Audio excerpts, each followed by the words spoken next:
você sobre a reforma tributária, essa reforma tão importante para o país. Hoje, o presidente do Senado, Rodrigo Pacheco, afirmou que a reforma está no topo das prioridades do Senado para o segundo semestre. Pacheco deu indicações de que a proposta terá uma tramitação acelerada na casa, atendendo a uma meta, um desejo do governo Lula. Para que isso aconteça, o texto deve ser enviado diretamente para o plenário após ser analisado na CCJ, a Comissão de Constituição e Justiça, que analisa se a proposta é constitucional ou não, não julga o mérito. Depois disso, a proposta deve ir direto para o plenário. O governo pediu ainda para que Pacheco indique um relator para a proposta. O líder do governo no Congresso, senador Randolfo Rodrigues, afirmou que a meta é que a reforma seja aprovada até o fim do ano. E aí, como já esperado, vai e vem, França, porque o Senado vai fazer alterações, sem nenhuma dúvida. Agora, que as alterações sejam a ponto de bater na Câmara e voltar para ser promulgada sem maiores polêmicas. Você também está otimista assim, França? Olha, Ananias, nem tanto, porque eu acredito que o Senado fará, sim, algumas mudanças, inclusive pressionado por governadores de estados menores, e a gente sabe que a representação no Senado ela é igualitária, são 3 senadores para cada estado, já na Câmara dos Deputados não. Então, na Câmara, o lobby dos estados do Sul e do Sudeste é bem maior. Então, no Senado, pode ser que os líderes dos estados do Norte e do Nordeste consigam algumas mudanças nessa proposta da reforma tributária e essas mudanças, creio eu, serão derrubadas na Câmara Federal, porque o Arthur Lira ele já vem sinalizando que vai manter a proposta aprovada. Então, tem sim ainda pontos de divergência que vai motivar esse debate no Senado nos próximos dias. E creio eu que vem mudança por aí, vem polêmica também, uma nova alteração na Câmara. Cíntia? Pois é, a reforma tributária que coloca o ministro Fernando Haddad no topo, né, do governo.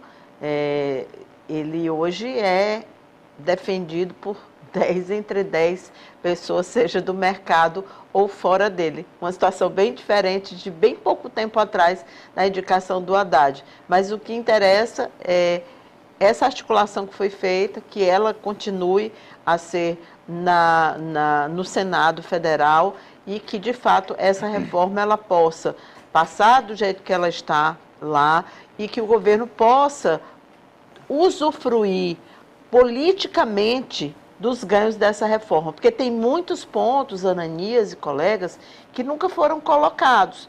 Por exemplo, os benefícios para a cultura, um imposto menor, isso pouco foi falado e isso tem um impacto muito positivo. Então, eu acho que o governo federal, ele continua dissociado das conquistas que ele consegue politicamente e de transformar isso em algo que a população consiga entender de fato. Cesta básica. Cesta básica, que é um impacto maior do que esse.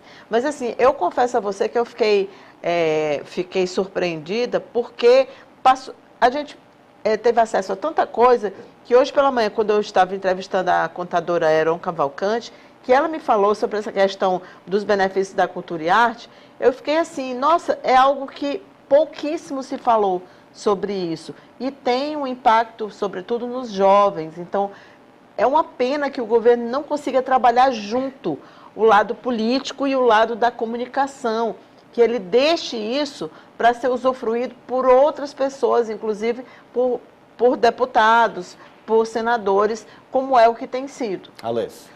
Olha, Ananias, eu estou otimista com a aprovação que vai voltar do Senado para o Congresso, porque a gente viu, em discurso, inclusive, de um parlamentar piauiense, o deputado federal Júlio César, ele disse que sim, que ele ia votar a favor, como votou, e também disse que tinha alguns pontos de discordância. A gente sabe que a mulher dele, a Jussara Lima, a senadora Jussara, ela vai apreciar também esse texto e vai votar.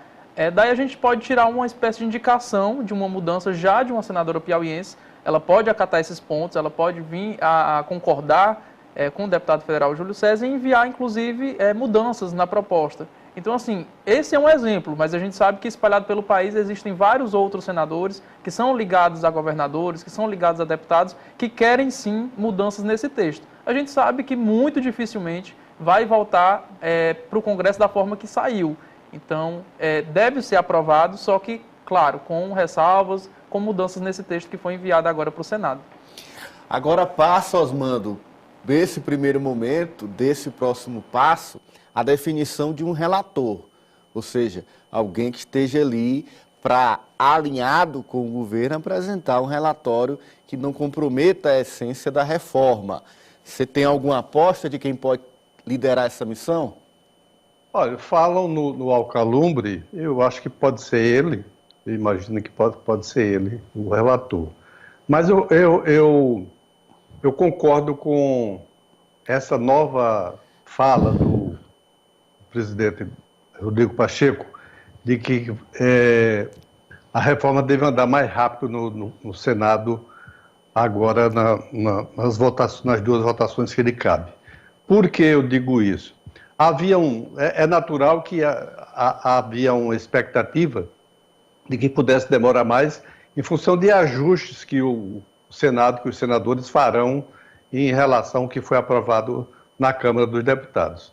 Ocorre que a reação negativa à oposição à reforma tributária foi tão grande, foi de tamanha grandeza, que dificilmente os senadores, mesmo do lado de oposição, e vários deles, mesmo sendo de oposição, são favoráveis à aprovação da reforma, vão fazer manobras para retardar a aprovação. Hoje mesmo eu vi uma manifestação do governador, acho, do Mato Grosso, que é bolsonarista, numa entrevista que ele concedeu a um grande jornal de São Paulo, em que ele critica claramente a posição do Bolsonaro e dos bolsonaristas que se posicionaram contrários à reforma. Acha que isso é uma posição contra o Brasil, que a reforma não é uma questão de partido e que acha que o partido ficou muito mal e o Bolsonaro ficou muito mal ainda mais com a posição que adotou no enfrentamento contrário à reforma tributária. Acho, assim, que essas reações todas e a briga interna que isso provocou dentro do próprio PL, nas redes sociais, foram obrigados foram obrigados a suspender a troca de mensagens, de postagens. Eles estavam se digladiando entre eles, um acusando o outro, até acusando de crimes de morte, de embriaguez no volante, uma série. A coisa foi tão feia que os administradores resolveram assumir as postagens e não permitir que nenhum parlamentar que não seja do grupo de administradores faça qualquer postagem. Então, eu acho que há um clima muito negativo para a oposição para que isso possa ser retardado dentro do Senado. Pegou fogo no parquinho do grupo do PL, o grupo de WhatsApp dos 99 deputados do partido. Todo mundo querendo acesso a esse grupo do PL. Os admins tiveram que bloquear, restringir as mensagens, porque ficou demais a troca de ofensas dentro do partido. Será que o PL está arrumando para ser o novo PSL? O PSL começou assim... Pois falaram isso, né?